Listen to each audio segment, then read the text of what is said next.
How you guys doing? Good. First question right there. No, I'm just kidding, sir.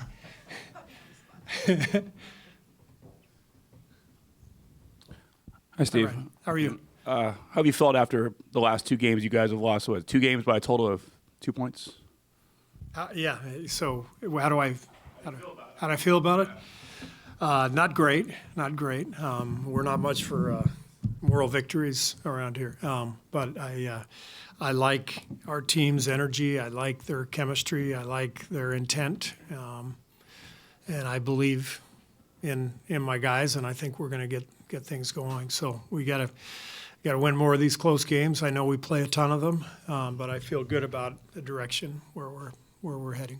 I don't know if Draymond will start at center again tonight. Whether you're telling me or not, I don't know. But the idea of playing him mostly at center, clearly that's happened last couple of games. And at times you've shied away from that because maybe the wear and tear. So at this point, it doesn't matter. You just got to go with whatever works best, or are you still kind of keeping an eye on that? We're definitely playing him more at the 5. We're going to commit to this lineup. The Wiggs, J.K., Draymond, we want to play this combination. We got way more transition opportunities the other night, more transition points. We feel like we can match up, with perimeter players a little better with that lineup. And so we're going to commit to that. And it doesn't mean Draymond won't play some 4, but, we do feel like we need to get a good look at this. Quickly, when you say you're going to commit to that lineup, does that mean it's starting lineup? That means they will start tonight. So, yeah. All right. Yeah. I realized halfway through I just gave my starting lineup away, so now I'm going to pretend to be magnanimous and say, I just want you guys to know that I'm going to start those same 5 tonight. So, Steve, we got a couple of injury updates a little bit ago, and it sounds like Moses Moody's been cleared to practice, and you guys are going on the road. Do you envision having some practices this week that will get him closer? yeah, we'll have tomorrow off, and then we'll practice Thursday before our flight. Games Friday, Saturday, so not much Sunday. Yeah, he'll get 1 practice in. How much scrimmaging do you typically? Well, does it kind of depend? Yeah, I mean, he's able to scrimmage on the side. Our team won't be scrimmaging with all these games that we're having, but we'll get guys together and put him through some scrimmaging with some of our coaches and other young players. So could he potentially return this trip? On the trip, yeah. Yeah. He could return. Thank you. Mm-hmm. Hey, Coach.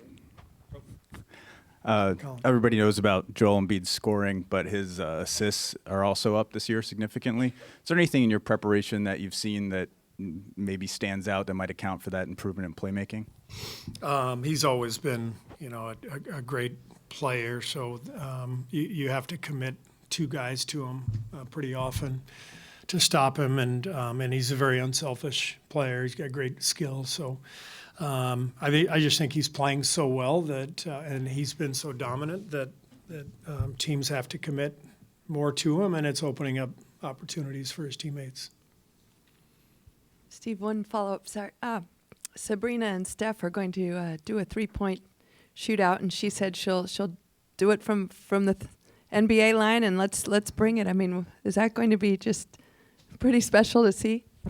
Yeah, that'll be fun. I mean, it's obviously brand new. I'm envisioning Bobby Riggs versus Billie Jean King from 1973. Thank you. So yeah, maybe it's the modern day battle of the sexes. So I know those two are close. I know.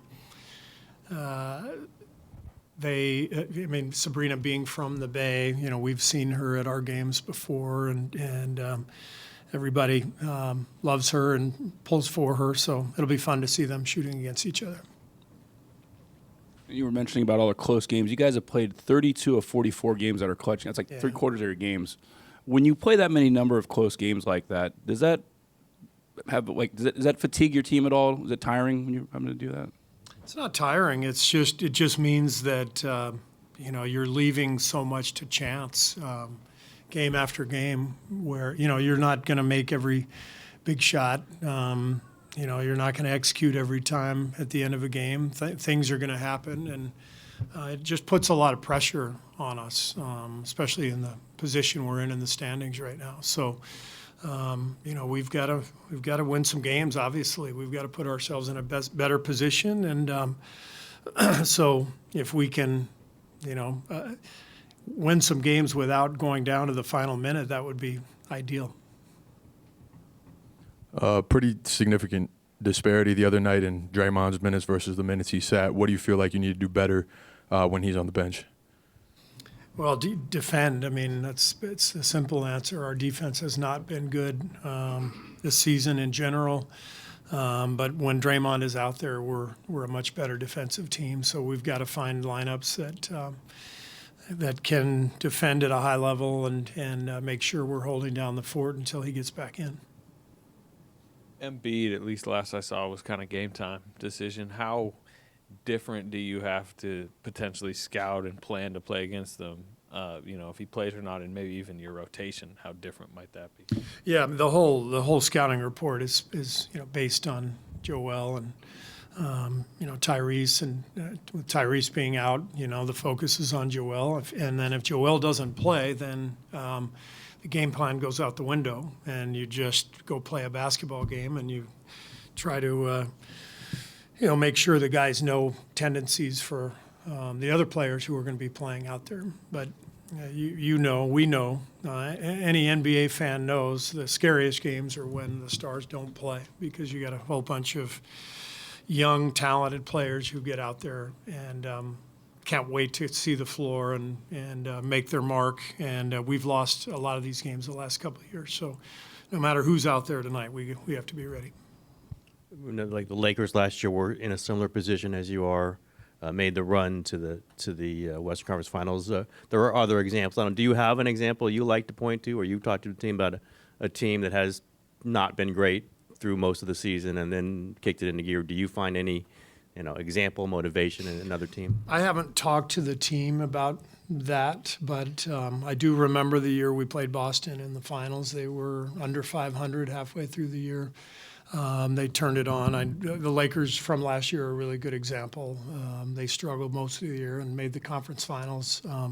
It's a long season, and a lot can happen. As I said earlier, I believe in our guys. I believe in the continuity. I believe in their ability to win big games. They've proven it over the years. So there's plenty of basketball left, and I know we can turn the corner. That it? Just want to congratulate Jess Smith, who's going to be here. Are you her family by any chance? Okay. I put that together in my head, but congrats to Jess, and excited about the new franchise here in the WNBA. It's going to be awesome, and really excited to get to work with her and to see the whole franchise come to fruition. It's really exciting stuff. So. The true passion around every piece of what this team is going to mean, and certainly what the Warriors are too, is not lacking in any way, shape, and form. And to have the care and the trust at the same time into knowing what this team can and will be to represent the Bay Area, and the legacy that's expected, candidly, like under this leadership group, Joe and Peter have earned the trust of the Bay Area fans, right? And that is such an immense advantage for us, because we get to build under that type of trust where fans believe that we are going to do our best to be the best at every single thing that we do. And so it really is a privilege to have the opportunity to align with those types of values and build under it, because our partners and our fans, that's a huge step in the right direction.